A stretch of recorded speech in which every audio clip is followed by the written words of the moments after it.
People are very, sometimes, not fair to generalize. Let me rephrase. Some people are very superstitious. Any problem, and they assume that it's the evil eye. Now I have your attention. It's some jinn. It's some sihr. Someone's cast a spell. My friends, you don't need other people to cast spells on you.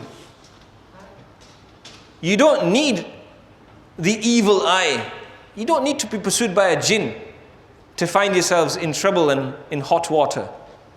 Our own daily decisions, discretions, actions are sufficient to destroy the peace of our minds. I was just relating a hadith. Let us all look into our own daily routines. When a person sleeps, the Prophet ﷺ describes how shaitan ties 3 knots at the back of the head. And he says, عَلَيْكَ لَيْلًا طَوِيلًا. There's a long night ahead of you. Carry on sleeping. Press the snooze button. But then if this person wakes up and remembers Allah, does some dhikr, 1 knot becomes undone. Inhallat uqdah. And if he gets up and performs wudu, then 2, the 2nd knot comes undone. And then if he performs salah, then all 3 knots become undone. And he spends his morning طَيِّبَ النَّفْسِ نَشِيطًا, feeling very pure inside of himself, very happy, and nashitan, energetic. Had the feeling, you read your fajr today, you feel it all through the day. And if he doesn't wake up and remember Allah, he doesn't do wudu, he doesn't perform his salah, then he gets up, خَبِيثَ النَّفْسِ كَسْلَانُ, feeling impure within himself, unhappy within himself, discontented, lazy. That energy, that vibe, that shine is just not there. So we don't need other people to look at us with an evil eye. We don't need to be pursued by some random team of jinn. We don't need other people to cast spells upon us. Every one of us has a qareen, a shaitan, and another qareen from the malaika, an angel. The one whispers waswas, evil thoughts into hearts and minds, and the other positive thoughts. It's up to us to make the choice. So as we approach the end of Dhul Hijjah and the beginning of Muharram, it's an opportunity for us to reflect about the brevity of life, the short lifespan that we have. How are we spending each day? When the sun shines, people strip, remove their clothes because of the heat.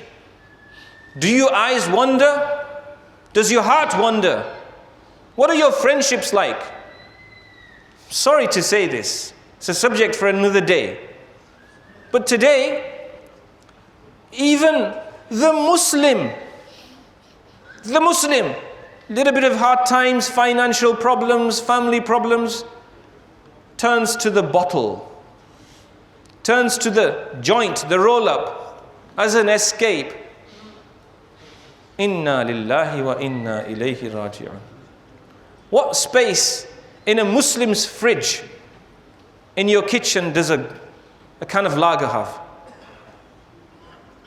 When we book in a hotel somewhere, we ensure that even if it's supposed to be alcohol-free, non-alcoholic, all remnants are removed. You don't even see the sight. So this is a consequence of not having a proper escape. What is the proper escape? How do you deal with family problems and financial problems and psychological problems? At least part of the solution is sorting your life out. It's your spiritual world. It's your inner world. How are you going to be happy if there's no Fajr on your daily timetable? There's no Dhuhr, Asr, Maghrib, Isha. If the income is dubious and questionable. If the friendships and company are not beneficial, a positive influence. If our thought process, our attitude, our outlook, our priorities are wrong, where's the happiness going to come from? There are, my friends, consequences of sins in this dunya as well.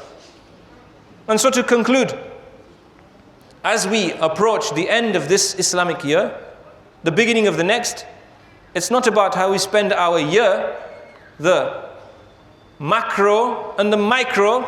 It's about how we spend each moment. It's about seizing this moment, the rest of today. Is it going to be spent in obedience or in sin? May Allah subhanahu wa ta'ala protect us all. Protect our iman. Protect our a'mal. Grant us tawfiq to walk on the straight path with confidence. Make us a source of khair for ourselves and others. And when we meet with Him, to make it a moment of happiness.